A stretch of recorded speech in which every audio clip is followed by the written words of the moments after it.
할렐루야. 주의 은혜가 여러분들에게 넘치시기를 간절히 바랍니다. 우리 옆에 뒤에 오신 분께 인사합니다. 주님의 사랑과 은혜와 평강이 넘치시기를 바랍니다.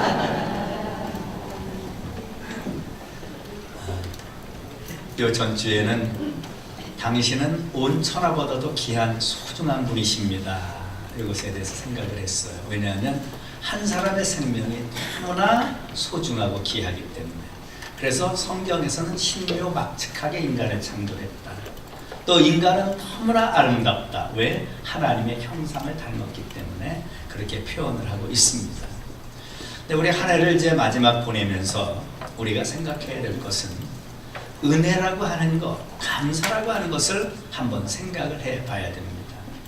그래서 이 시간에는 하나님이 내게 베푸신 은혜가 얼마나 큰가 그것을 한번 헤아려 보면서 감사로 제사를 드리는 저와 여러분 될 수 있기를 간절히 바랍니다. 여자들이 차고 다니는 진주 목걸이는 그냥 우연히 생겨난 게 아닙니다. 이 진주가 생성되려고 하면은 그냥 단 며칠 만에 생겨나는 게 아니라 몇 달간의 엄청난 한 조개, 굴이라고 하는 그 아비굴리대라고 하는 특별한 그 굴이 있는데 조개라고 말하면 더 쉽겠습니다. 그 굴이 모래가 그 안으로 톡 튀어 들어옵니다. 숨을 쉴 때. 그러면 그 모래가 들어왔을 때 이 굴은 생각을 해야 되는 거야. 이 모래를 내가 바깥으로 밀어낼 것이냐, 아니면은 이걸 그대로 내버려 둘 것이냐, 아니면 내 몸속에 있는 낙하라고 하는 그 물질을 그 모래에게 쏘아가지고 그것을 탄탄하게 만들어서 그것을 진주로 만들 것인가, 이걸 결정을 해야 된다는 거예요. 그래서 어떤 조개들은 그 모래알이 들어왔을 때 그냥 방치해버리는, 내버려 두는 거예요. 그러면은 그 방치해버리면 그 모래알로부터 살이 썩어 들어오면서 조개도 죽고 진주도 되지 않는다는 거예요. 그러나 이 조개가 거기에서 낙하라고 하는 물질을 강하게 계속해서 뿜어대면은 모래를 감싸게 됩니다. 감싸고 있는 그 물질이 이제 시간이 지나면서 굳어지게 되는 거죠. 근데 한 번만 그런 게 아니라 계속해서 이 조개는 몸이 쪼개지는 것 같은 고통을 가지고 이 라카라고 하는 물질을 쏘아대는 겁니다. 그러면 그 라카라고 하는 물질이 조개의 그 모래알에 자꾸 입혀지고 그러는 가운데 조개는 엄청난 고통을 당하지만 때가 되었을 때 바로 그게 그 아름다운 진주가 되는 겁니다. 그래서 진주가 태어날 때는 그냥 태어나는 게 아니라 그런 엄청난 조개의 희생을 통해서 태어난다라는 것을 기억을 해야 되는 거죠. 그래서 서구 사회에서는요, 자기 딸이 시집 갈 때 엄마가 자기 딸에게 이 진주 목걸이를, 진주를 선물로 준다는 거예요. 선물로 주면서 딸에게 그렇게 말합니다. 딸아, 내가 앞으로 가서 시집 가서 사는 세상은 그렇게 편한 세상은 아닐 거다. 엄청난 고통이 오고 힘든 일이 오게 될 거다.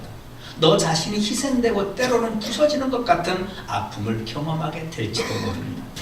그때 이 진주가 만들어지는 것처럼 너는 그 엄청난 고생을 잘 이기고 견딘다면 너는 아름다운 진주처럼 보석 같은 여인이 될 것이고, 그렇지 않고 방치해버리고 그리고 내가 괜히 시집 왔어, 이게 뭐야? 그러면서 후회하고 한다면은 네 인생도 망치게 될 거다. 그래서 서구 사회는 자기의 딸에게 이 진주를 선물로 준다고 하는 겁니다. 근데 우리 하나님도요, 이 땅에 사는 하나님의 백성들을 무조건 편안하게, 안전하게, 아무 탈 없이 우리의 인생을 이끌어가는 게 아니에요. 이 광야 같은 인생길 속에서 한 사람 한 사람을 여러 가지 많은 시련을 통해서, 때로는 고난을 통해서, 어려운 것을 통해서 그 사람의 인격을 만들어가는 겁니다. 왜냐하면 이 세상에서 너무 편안함만 쭉 누리다가 죽는다면요, 천국이 좋다는 걸 전혀 느끼지 못합니다. 이 세상에서 내가 하나님이 받아 너무 잘 돼요. 손대는 것마다 너무 잘 돼요. 사업을 하면 사업이 잘 되고 어디 가든지 나를 추앙해주고 존경해주고 그냥 받쳐주고 많은 사람이 박수 쳐주고 그래요. 그러면 자기가 잘나고 똑똑해서 그런 줄 알아요. 그리고 난 다음에 하나님의 은혜도 잊어버립니다. 그런데 여러 가지 많은 시련과 어려움을 통해서 자기 인생이 세워지잖아요. 그러면 하나님이 내 인생 속에서 내 인생을 아름답게 만드셨고 여기까지 인도하셨구나 하면서 감사하게 된다는 말입니다. 하나님의 소원이 있어요. 하나님이 이스라엘 백성들을 향한 소원은 뭐냐면 아브라함을 선택하고 그의 후예들 전체를 온 세계의 제사장의 나라가 되게 하고 온 세계에서 부러워하는 민족으로 만드는 것이 하나님의 소원이었습니다.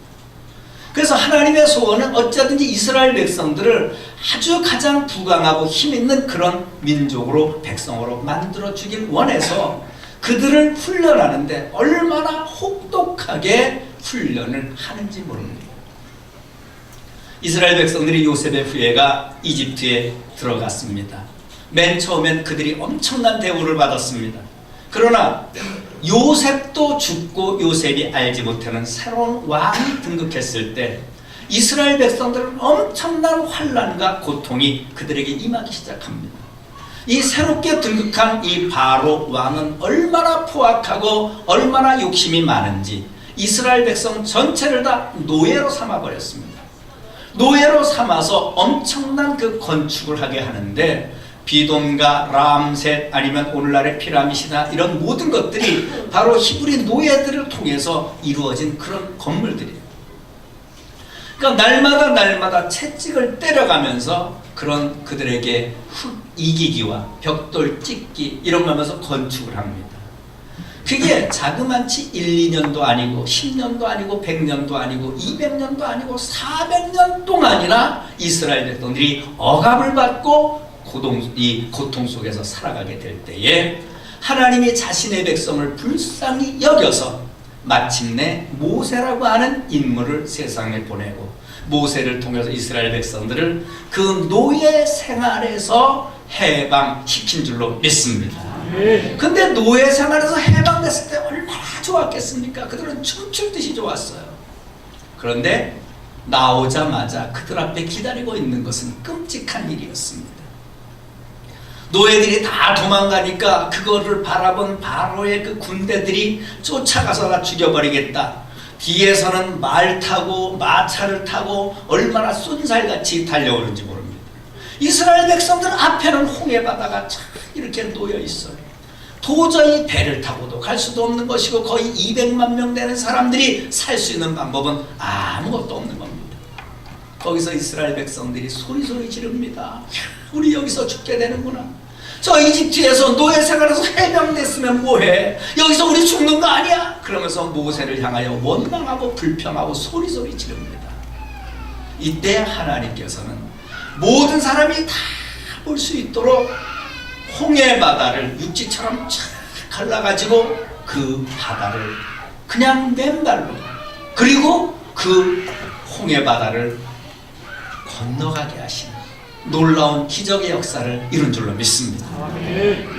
왜 하나님께서 이런 처음부터 이런 고생 엄청난 일을 겪게 하십니까? 오늘 본문에서 그렇게 말씀하고 있어요. 너를 낮추시며 너를 높이며 이렇게 광야길을 걷게 하신 이유를 너희들은 생각해라. 그 이유는 뭐냐? 바로 너희들이 사람이 떡으로만 사는 게 아니라 하나님의 입으로부터 나오는 말씀으로 사는 원리를 너희에게 가르치기 이해합니다. 할렐루야. 아멘. 우리가 인생 살다 보면은요, 너무 힘들 때는 원망도 나올 수 있고 불평도 나올 수 있어요. 하나님, 다른 사람은 잘도 사는데 왜 나는 이렇게 고통스럽게 만듭니까? 나는 왜 이렇게 가정도 힘들고 먹고 사는 게 이렇게 힘듭니까? 이렇게 말할 때가 있어요. 근데 거기에는 하나님의 뜻이 있습니다. 더 강한 사람으로, 더 믿음의 사람으로, 더 하나님을 바라보는 사람으로, 하나님을 의지하는 사람으로 천국에 들어가기 위한 믿음을 강하게 만들기 위한 하나님의 계획이 있는 줄로 믿으시길 바랍니다. 아멘. 그래서 이스라엘 백성들에게 기억해라. 40년간 너희들을 광야를 어떻게 인도했는지 한번 기억해봐라. 그러면서 이스라엘 백성들이 쭉 추억해보면은요, 광야 생활은 은혜의 생활이에요. 하나님의 보호의 생활이에요. 하나님이 순간순간마다 지켜주지 않고 먹여주지 않고 입혀주지 않고 보호해오지 않으면 한 시간도 살 수가 없는 게 광야입니다. 저도 성지순례 하면서 광야를 걸어봤지만 1시간 걸으니까 죽을 것 같더라고요. 그러니까 거의 온도가 한 40도 이상, 54, 50도 이런 정도 되는데 만약에 아무것도 모자도 쓰지 않고 그렇다 그러면 일사병이 걸리겠어요. 근데 상상해 보십시오. 홍해바다를 건너고 난 다음에 이스라엘 백성들에게 바로 오아시스가 전개되고 그들이 살만한 땅이 전개된 게 아니에요. 건너자마자 사흘 동안 걸었는데 물 한 방울 만나지를 못하네. 먹을 물이 없네요. 그러니까 얼마나 죽을 지경입니까? 또 이스라엘 백성들이 원망하는 거야. 우리 광야에서 죽게 하느냐? 여긴 먹을 물이 없다. 그런데 웬일입니까? 기막힌 물을 발견합니다. 야, 오아시스다. 여기 물이 있네. 그러면서 이스라엘 백성들이 얼른 쫓아가서 그 물을 딱 떠서 먹었더니 웬일입니까? 그 물은 써서 먹지 못하게 됐다는 거예요. 그 물은 바로 소금물입니다. 소금물을 먹으면 먹을수록 더 목마른 거예요. 먹지 못하게 되니까 또 이스라엘 백성들이 또 원망하는 거예요. 하나님 이럴 수 있습니까? 여기서 우리에게 목말라 죽이려고 여기까지 오게 했습니까? 이때에 하나님이 모세에게 명령하고 모세가 나뭇깍지를 꺾어가지고 그 마라의 우물가에 던졌더니 그 물이 쓴 물이 소금물이 아주 먹을 만한 시원한 생수로 변한 줄로 믿습니다. 그러니까 이스라엘 백성들은요, 눈만 뜨면 기적을 보는 사람, 눈만 뜨면 하나님이 일하시는 것을 생생하게 보는 백성들이었습니다. 그렇게 한두 번이 아니라 계속해서 되는데 그 중에서도 가장 강력하게 그들이 느낄 수 있는 건 뭐냐면 눈 뜨면 하나님이 먹여주시는 것을 늘 경험을 해. 40년 동안 눈 뜨면 하루에 한 번씩 만나를 거두어 나가는데 이틀분 거두면 그게 썩어버립니다. 한 달분을 거둘 수가 없는 거예요. 딱 하루치만 거둬야 되고 6일째 되는 날만 이틀치 거두면 이상하게 6일째 되는 날은 이 만나가 썩질 않는 겁니다. 왜? 그 다음날 안식일 지키라. 그러니까 이 만나를 많이 걷어들일 수 없고 날마다 걷어들이는 겁니다. 그러면서 그거를 먹고 하나님이 먹이시는 것을 이스라엘 백성들이 경험을 해요. 그리고 광야에서 어디로 가야 될지 사방망망대해 같은 그런 사막인데 갈지 알지 못할 때 눈만 뜨면 그 앞에 불기둥과 구름기둥이 그들을 인도하는 겁니다. 아마 여기서 한번 제가 한번 물어볼게요. 불기둥과 구름기둥이 두 개일까요? 한 개일까요? 두 개라고 생각하는 분 한번 손 들어보세요. 두 개다? 한 개다? 참 말하기도 힘들어요. 대개 사람들은 두 개라고 생각하는 사람이 참 많아요. 한 개입니다. 한 개인데 낮에는 구름기둥이 되는 것이고 그래서 시원하게 만드는 것이고 밤에는 불기둥으로 변해서 백성들을 따뜻하게 만드는 거예요. 불기둥은 몇 개다? 눈만 뜨면 이거를 이스라엘 백성들을 보는 겁니다. 야, 하나님이 이렇게 시원하게 만들어 주시는구나. 밤에는 우리 사막 같은 데서 얼어 죽지 않게 하려고 이렇게 또 따뜻하게 만드는구나.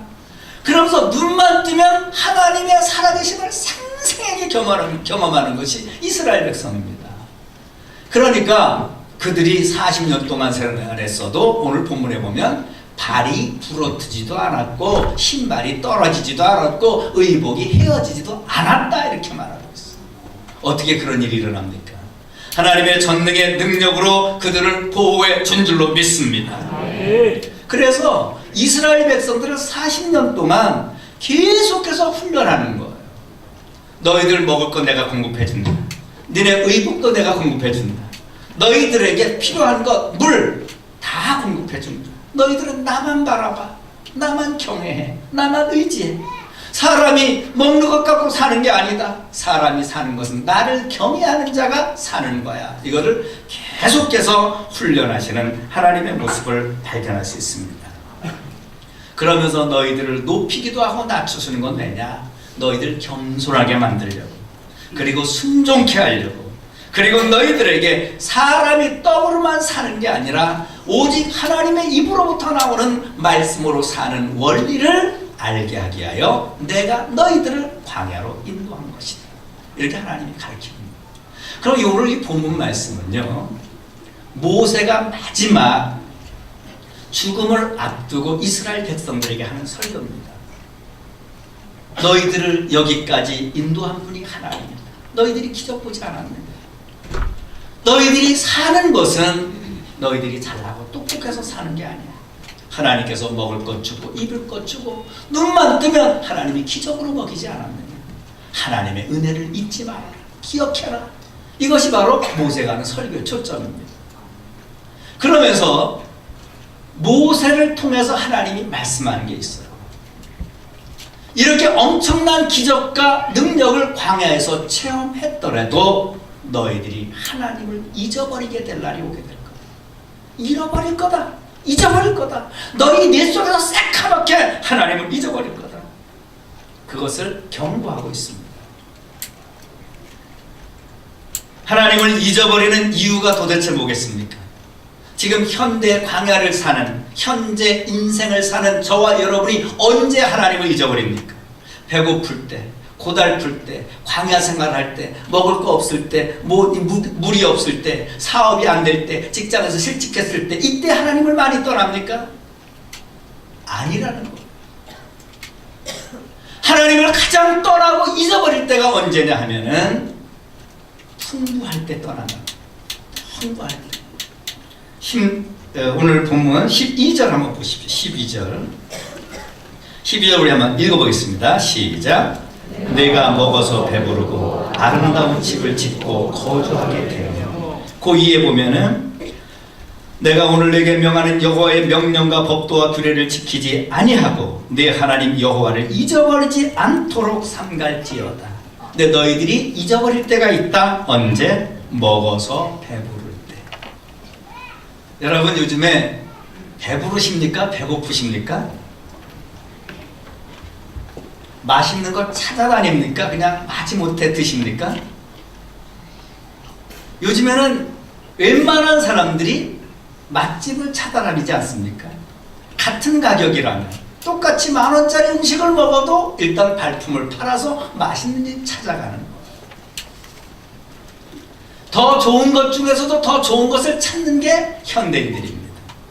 그러니까 네가 마음껏 배 터지게 먹을 때, 배부르게 먹을 때, 맛있는 거 마음껏 먹을 때, 그때 네가 하나님 잊어버리게 될 거다. 우리나라의 음식물 쓰레기만 다 걷어다가 이북에 갖다 주면 이북에 있는 아이들은 그야말로 통통하게 살쪄서 얼마나 예쁘겠습니까? 우리나라에서 버리는 음식물 쓰레기가 얼마나 많은지 북한에서는 다 굶어 죽어가고 있는데 이것 우리는 하찮게 여기지 않습니까? 우리가 버리는 음식물 쓰레기 얼마나 많아. 왜? 그 정도로 풍부하다. 풍부할 때 한마디로 말해서 먹을 것 걱정하지 않을 때 하나님을 떠나게 될 거다. 하나님의 은혜를 잊어버리게 될 거다. 이렇게 말하고 있는 겁니다. 뿐만 아니라 배부를 때 하나님을 잊어버리는데 가장 하나님 앞에 감격의 눈물을 흘리며 감사했을 때는 언제인지 아십니까? 청교도들이 미국에 핍박을 피해서 메이플라워 타고서 마침내 내려서 농사 졌는데 첫 해다 흉년이 들고 그러면서 완전히 먹을 것이 없어졌을 때 그때 그들이 하나님 앞에 예배를 드려요. 그러면서 조금 먹을 수 있는 것 주신 것 때문에 감사하면서 눈물로 하나님 앞에 영광을 올려드립니다. 우리 6.25 세대 지난 후 사람들 소원이 뭔지 아십니까? 물론 저같이 60대 70대 거의 그렇습니다. 그냥 쌀밥 한번 배 터지게 먹어봤으면 좋겠다. 그런 생각 하셨죠? 50대들은 안 그런가요? 50대는 배불렀어요? 5, 6, 70대쯤 보면 그런 분들이 많았어요. 그냥 쌀밥이라도 배부르게 먹었으면 좋겠다. 그래서 그때는요, 하나님 앞에 추수감사주일이 되면 여기저기서 성도들이 너무너무 감사해서 하나님 감사해요 울면서 감사를 드렸어요. 근데 지금은 먹는 게 너무 흔하다 보니까 어때요? 그런 감사와 감격이 사라져버리고 말았다는 말씀입니다. 오히려 그렇게 배부를 때 너는 하나님을 떠나게 될 거다, 이렇게 경고하고 있는 겁니다. 그리고 또 뭐라고 말합니까? 아름다운 집을 짓고 살 때 잊어버릴 거다. 요즘 저는 이제 앞으로 몇 년 후면은 우리나라에 집이 남아 돌아가지 않을까. 아이는 낳지 않죠. 그리고 이제 가장 숫자가 많은 세대들이 점점 이제 흙 속으로 가게 됩니다. 그러면 빈집이 많을 거다, 이런 생각이 들어요. 얼마나 많은 집이. 근데 이제는 집을 짓더라도 이제는 초라한 집이 아니라 아름다운 집, 안에도 기가 막히게 꾸며져 있고 아주 편리하고 이런 데서 살기를 원한다는 거예요. 그런 집에서 사는 사람들이 하나님을 잊어버리기가 쉽다는 거예요. 우리나라도 좋은 집에 살고 있는 사람들 그 앞에 가보면 기가 막힙니다. 대문이 어마어마하게 크고, 그 다음에 어느 누구도 안을 들여다볼 수도 없고, 담장이 얼마나 높은지 쳐다볼 수도 없고, 그런 집에서 살아요. 그런 집에서 살면서 호의호식하는 자들이 하나님을 잊어버리기 쉽다는 것을 경고하면서 이스라엘 백성들에게 너희들은 그러지 말아라, 이걸 말하는 겁니다. 그러면 이 말이 뭔 말입니까? 이스라엘 백성들이 지금 계속 광야 생활만 했어요. 이제 가나안 땅에 아직 들어가지도 않았습니다. 근데 들어가면 그들에게 어떤 현상이 일어납니까? 하나님의 기적과 전능의 능력으로 여리고 성이 무너지고, 그러면서 거기에 있던 모든 부족들이 다 도망갑니다. 쫓겨나든지 죽든지 둘 중에 하나예요. 그러면 이스라엘 백성들은 자기가 수고하지 않았어요. 씨를 뿌리지도 않았습니다. 농사짓지도 않았어요. 가축을 키우지도 않았어요. 그들의 모든 재산을 그냥 차지하는 것이고, 그들이 살고 있던 집을 그냥 공짜로 차지하는 겁니다. 그래서 그들이 공짜로 집을 차지하고 모든 물질을 차지했을 때, 그때에 어때요? 배부를 때, 이때 하나님을 잊어버리기가 쉽단 말이에요. 우리는 어떤 경우라도 하나님을 잊어버리지 않는 백성이 되어야 될 줄로 믿습니다. 아멘. 우리 하나님이 또 덧붙여서 말해요. 13절에 또 내 소와 양이 번성하며 내 은김이 증식되며 내 소유가 다 풍부하게 될 때에 내 마음이 교만하여 내 하나님 여호와를 잊어버릴까 염려하노라. 따라하겠습니다. 내 하나님 여호와를 잊어버릴까 염려하노라. 누가 염려해요? 모세도 염려하고 하나님도 염려해요. 언제? 소와 양이 번성해서 새끼를 그렇게 잘 낳는 거예요. 양 우리에 채워도 우리가 모자르네.